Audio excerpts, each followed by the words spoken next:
Have you ever noticed it? Have you ever felt the sting of unfairness when someone who seems to deserve nothing but hardship just keeps going? They prosper while good people around them struggle. It can feel like the universe is broken, like there's no justice in the world. Why do the wicked seem to live longer than the good? It's a question that has haunted humanity for centuries. It eats at our sense of fairness, makes us question everything.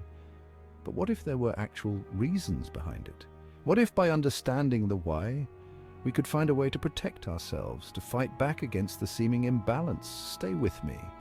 Subscribe to this channel and hit that notification bell, because over the next few minutes we're going to unpack the uncomfortable truth about why wicked people seem to live longer, and more importantly, what we can learn from it to live better, healthier lives ourselves. This is knowledge you don't want to miss. One of the most difficult things to stomach is the idea that a lack of conscience could be advantageous. When we operate within a strong moral compass, we carry the weight of our decisions. We worry about the impact of our actions on others. Now imagine a life free from that. No second guessing, no sleepless nights over a harmful choice.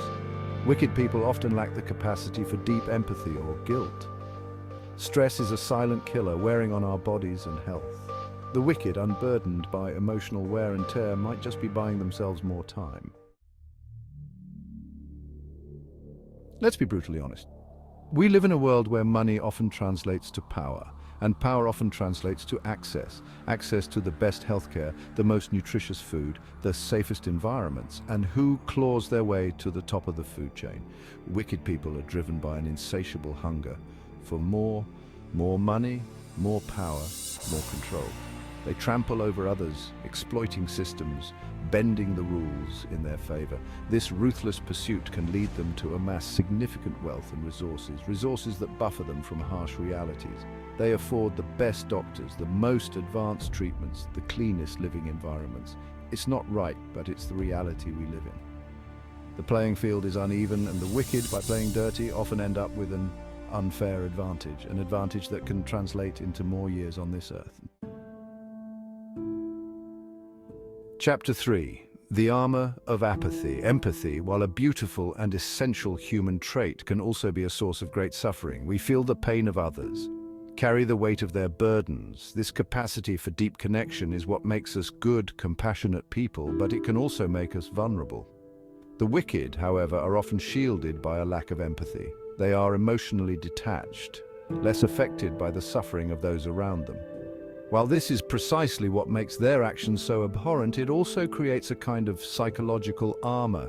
They are less likely to be bogged down by the emotional turmoil that can come with loss, disappointment, or even just the everyday struggles of life. This emotional resilience, while born of a negative trait, can contribute to a greater sense of well-being, which in turn can have a positive impact on physical health.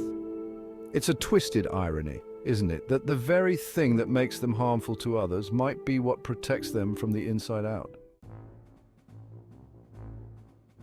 Chapter 4. The Self-Preservation Paradox.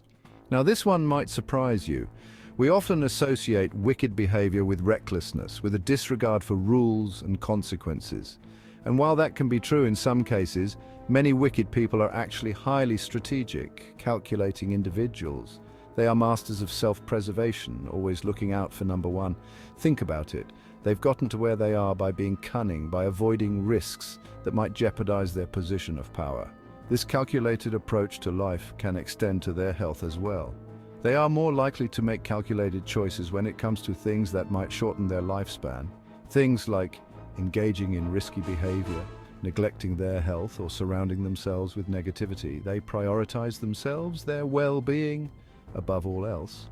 And while it's infuriating to think that their self-serving nature might actually contribute to a longer life, it's a factor that we can't ignore.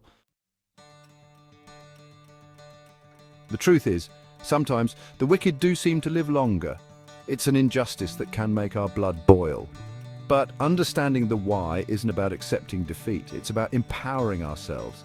It's about recognizing the factors at play and using that knowledge to protect ourselves, to live better, healthier lives despite the unfairness. We might not be able to control the actions of the wicked, but we can control our own. We can choose to prioritize our well-being, to cultivate healthy habits, to surround ourselves with love and support. Subscribe to this channel and share this video with everyone you know. Let's spread this awareness, because together we can fight back against the odds and prove that in the end, it's a life well lived, not just a long life, that truly matters.